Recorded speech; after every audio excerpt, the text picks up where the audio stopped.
പ്രധാനമന്ത്രി നരേന്ദ്രമോദിയുടെ ശ്രീലങ്കൻ സന്ദർശനത്തോടെ ഇന്ത്യയും ശ്രീലങ്കയും തമ്മിലുള്ള ബന്ധം ഇപ്പോൾ കൂടുതൽ ദൃഢമാവുകയാണ്. ഇന്ത്യൻ മഹാസമുദ്ര മേഖലയിലുടനീളം ചൈനയുടെ സ്വാധീനം വ്യാപിപ്പിക്കുന്നതിന് എങ്ങനെയെന്നതിനെ കുറിച്ചുള്ള ആശങ്കകൾക്കിടയിൽ പോലും പ്രതിരോധം, ഊർജം, ഡിജിറ്റൽ അടിസ്ഥാന സൗകര്യങ്ങൾ, ആരോഗ്യം, വ്യാപാരം എന്നീ മേഖലകളിൽ 7 ധാരണാപത്രങ്ങളിൽ ഇരു രാജ്യങ്ങളും ഒപ്പുവെച്ചു. മതപരമായും ചരിത്രപരമായും നല്ല അടുത്ത ബന്ധം പുലർത്തുന്ന രാജ്യങ്ങളിൽ ഇന്ത്യയും ശ്രീലങ്കയും മുന്നിൽ തന്നെയാണ്. മറ്റ് ഏത് രാജ്യത്ത് പോയാലും പ്രധാനമന്ത്രിക്ക് പ്രത്യേകം ഒരു സ്ഥാനം നൽകുന്നു എന്നതിന്റെ തെളിവ് കൂടിയാണ് ഇവിടെ നമ്മൾക്ക് കാണാൻ സാധിക്കുന്നത്. 3ാം തവണയും പ്രധാനമന്ത്രിയായ ശേഷം ശ്രീലങ്കയിലേക്കുള്ള ആദ്യ സന്ദർശനം ആരംഭിച്ച പ്രധാനമന്ത്രി നരേന്ദ്രമോദിക്ക് ശ്രീലങ്കയിൽ ആചാരപരമായ ഗ്രാന്റ് ഓഫ് ഓണർ ലഭിക്കുകയും ചെയ്തു. 285 ഏക്കർ വിസ്തൃതിയിലുള്ള ദ്വീപിന് ചുറ്റുമുള്ള മത്സ്യബന്ധന അവകാശങ്ങളെ ചൊല്ലിയുള്ള ദീർഘകാലമായി നിലനിൽക്കുന്ന തർക്കം കാരണം സംസ്ഥാനത്തെ മത്സ്യത്തൊഴിലാളികൾക്ക് വൈകാരിക പ്രശ്നമായ കച്ച് ദ്വീപ് ശ്രീലങ്കയിൽ നിന്ന് തിരിച്ചു പിടിക്കുവാനുള്ള പ്രമേയം തമിഴ്നാട് പാസാക്കിയ സമയത്ത് തന്നെയാണ് പ്രധാനമന്ത്രി നരേന്ദ്രമോദിയുടെ സന്ദർശനം ഉണ്ടായിരിക്കുന്നത്. കഴിഞ്ഞ വർഷം ശ്രീലങ്കൻ പ്രസിഡന്റ് അനുരാഗ് കുമാര ദിസാനായക്കെ അധികാരമേറ്റതിനു ശേഷമുള്ള പ്രധാനമന്ത്രി നരേന്ദ്രമോദിയുടെ ആദ്യ സന്ദർശനമാണിത്. 2024 ദിസനായക്കെ തന്റെ കാലാവധി ആരംഭിച്ചതിനു ശേഷം ഒരു വിദേശ നേതാവിന്റെ ആദ്യ സന്ദർശനവുമാണിത്.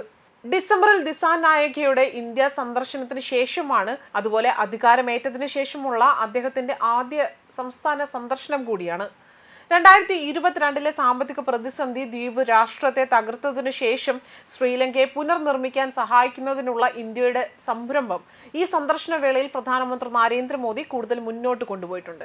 അതുപോലെ പ്രതിസന്ധിയിൽ നിന്ന് ശ്രീലങ്കയെ രക്ഷിക്കാൻ $4 ബില്യൺ നൽകിയതിനു ശേഷം കടം പുനർക്രമീകരിക്കുന്നതിലും അതുപോലെ വായ്പകളുടെ പലിശ നിരക്കുകൾ കുറയ്ക്കുന്നതിലും ദ്വീപ് രാഷ്ട്രത്തെ സഹായിക്കുന്നത് തുടരാൻ ഇന്ത്യ സന്നദ്ധത പ്രകടിപ്പിച്ചിട്ടുണ്ട്.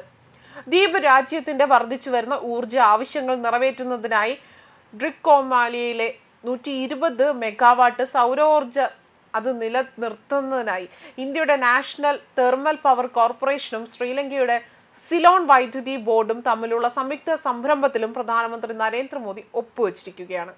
അതേസമയം ശ്രീലങ്കയുടെ പരമോന്നത ബഹുമതിയായ മിത്ര വിഭൂഷണ നൽകി പ്രധാനമന്ത്രി നരേന്ദ്രമോദിയെ ആദരിക്കുകയും ചെയ്തു. ശ്രീലങ്കൻ പ്രസിഡന്റായ അനുരാഗ് കുമാര ദിസാനായകയാണ് പ്രധാനമന്ത്രി നരേന്ദ്രമോദിക്ക് പുരസ്കാരം നൽകി ആദരിച്ചത്. നവരത്നങ്ങൾ പതിപ്പിച്ച സവിശേഷമായ മെഡലാണ് മിത്ര വിഭൂഷണ പുരസ്കാരം എന്ന് പറയുന്നത്.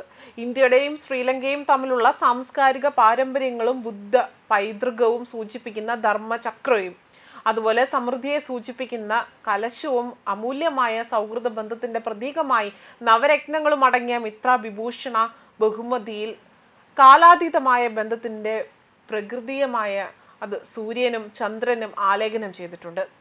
ഇന്ത്യയും ശ്രീലങ്കയും തമ്മിൽ വളരെ അടുത്ത സുഹൃത്ത് ബന്ധമാണുള്ളതെന്നതും ചരിത്രപരവും മതപരവും സാംസ്കാരികപരവുമായ ബന്ധം പുലർത്തുന്ന അയൽ രാജ്യങ്ങളാണ് ഇന്ത്യയും ശ്രീലങ്കയും എന്നും പ്രധാനമന്ത്രി നരേന്ദ്രമോദി ഈ ഒരു ബഹുമതി കിട്ടിയതിന് ശേഷം അദ്ദേഹം പറയുകയും ചെയ്തു.